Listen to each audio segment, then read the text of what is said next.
Hi everyone! So my name is Kylie and today we're going to be talking about the human digestive system and the food we eat. So we're going to talk a little bit about how we extract all of those nutritious ingredients from our food and use them for energy and storage and growth and everything that our bodies need. There will be other videos in the future that talk a little bit more about the actual nutrients that we need and how they function in our bodies, but today we're just going to be focusing on how we actually get those out of the food we eat. Okay, so let's get started. So every animal that eats has something called a digestive system. Though this system looks different for cows and birds and insects, its goal is the same. This digestive system is responsible for breaking down the food you eat into molecules that are too small to see and absorbing them so that your body can use them. This process takes hours or even days, so even after you've forgotten that hamburger you had for lunch, your body is still working hard to get nutrients out of your meal. Our human digestive system is actually very similar to a pig's digestive system. This is because we are both omnivores, meaning that we eat both meat and vegetables. So why do we need to eat? That's actually a really good question. I don't know if you guys have ever skipped a meal before, but what happens is that you get angry, tired, confused, dizzy, and it messes up the way you feel for a while. So we need food for a number of reasons. We need to eat in order to grow and stay strong. We need certain nutrients for energy, and we need some other nutrients in order to build body parts such as muscle. Nutritious food helps keep us healthy and helps our brain function. Remember what I said about feeling dizzy or confused after not eating for a while? That's because our brain needs carbohydrates, which are found in foods like fruits, pasta, and bread in order to function. This was a shocking fact to me when I was little, but it takes anywhere between 45 and 61 days to die of starvation, so long as you are properly hydrated, so you're still drinking lots of water.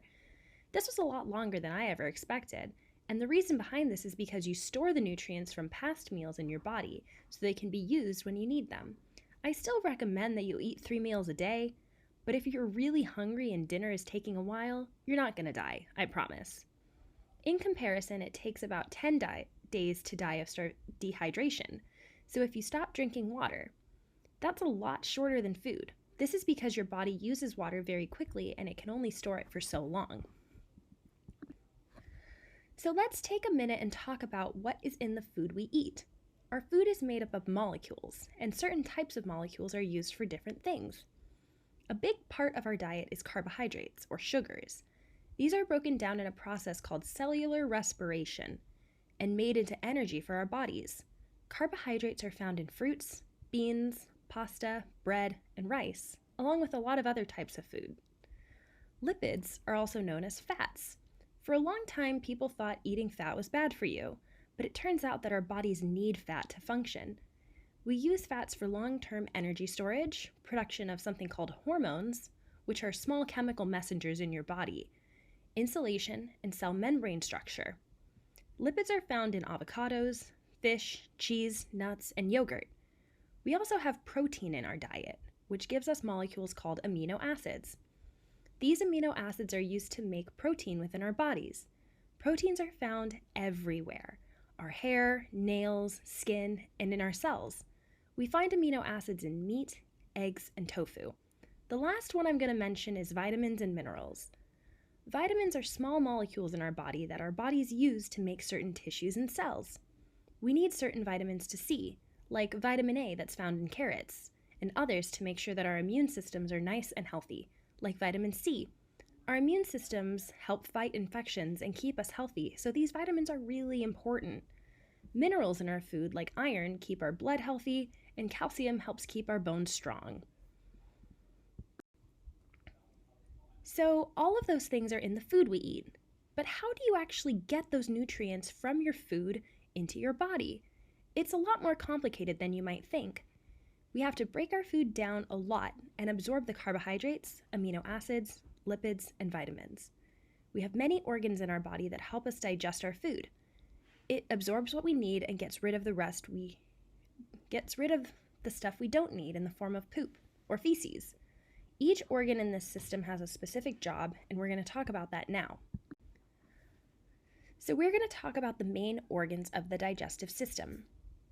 There are some organs that help produce the digestive juices that we're going to talk about, but they're not really part of the direct path that takes the food from your mouth to your colon, where poop is produced. This path starts at the mouth, where we chew our food and begin to digest it. Next up is the esophagus, which is just a transport tube to get the food from your mouth to your stomach. Next up is the stomach, where the food mixes with all the digestive juices and really breaks down a lot. After the stomach is done, the food is pushed into your small intestine, where some digestion happens, but mostly it absorbs the nutrients into your body. The large intestine is next, and by that point, the food has been digested so much and the nutrients are all absorbed, so it doesn't do much. And the last part of the large intestine is called the colon, and by that point, the matter is ready to be pooped out. We're going to talk about each of these main organs now. So the first place your food goes is your mouth, and your mouth does a few things. The first thing it does is chew and help begin to break down and soften your food so that it can be swallowed. Your tongue helps push the food around so that you can chew it better with all your teeth. Your tongue also has a special function. It has receptors on it that help you taste your food. The other thing that your mouth does for digestion is mix your food with saliva. Saliva contains a certain enzyme that helps break down sugars, or carbohydrates, in your food. So there's actually a fun way to test this. If you go and you put a cracker on your tongue and just let it sit there, don't chew it or anything, it will dissolve after a while only because of saliva. This is because crackers are made up of carbohydrates. But if you were to just let a piece of meat, like a salami or a chicken, sit on your tongue, it would not break down or soften. This is because meats are made up of proteins, which are not broken down by saliva. So go ahead and try this when you can. Basically, the main job of your mouth is to start breaking down your food and making it easy to swallow. Once your mouth is finished, what you swallow is called a bolus. This is just the bunch of chewed up food that goes down to your stomach. So the next thing is your esophagus. Your esophagus does not digest your food at all. It just gets it from your mouth to your stomach.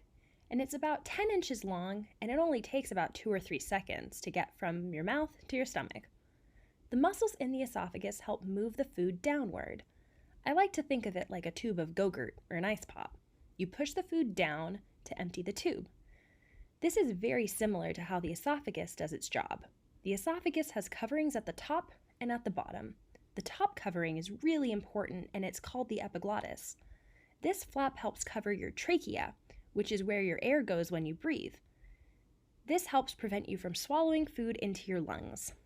When you accidentally choke on your food, it's because you accidentally had it go down the wrong pipe, or it went down your trachea instead of your esophagus, where it should go. So your stomach is next, and your esophagus empties your food into your stomach, and this is where a lot of breakdown happens. Your food stays in your stomach for about 3 to 6 hours. The stomach helps store the food you just ate, breaks it down into a more liquidy substance, and slowly empties the mixture into the small intestine for absorption. The liquidy mixture is what that is made is called chyme. Your stomach has a lot of digestive juices in it, and it makes it really acidic, and that helps break down your food. Your stomach is also constantly moving and squeezing to help mix in the digestive juices. So your stomach empties out the digested content into your small intestine. This is a very long and thin tube. It's about 22 feet long, and your food will spend about 4 hours in the small intestine. Honestly, your small intestine does most of the work in your digestive system. It finishes up the digestion of fats and absorbs all the nutrients into your bloodstream, where they are taken to where they need to go in your body.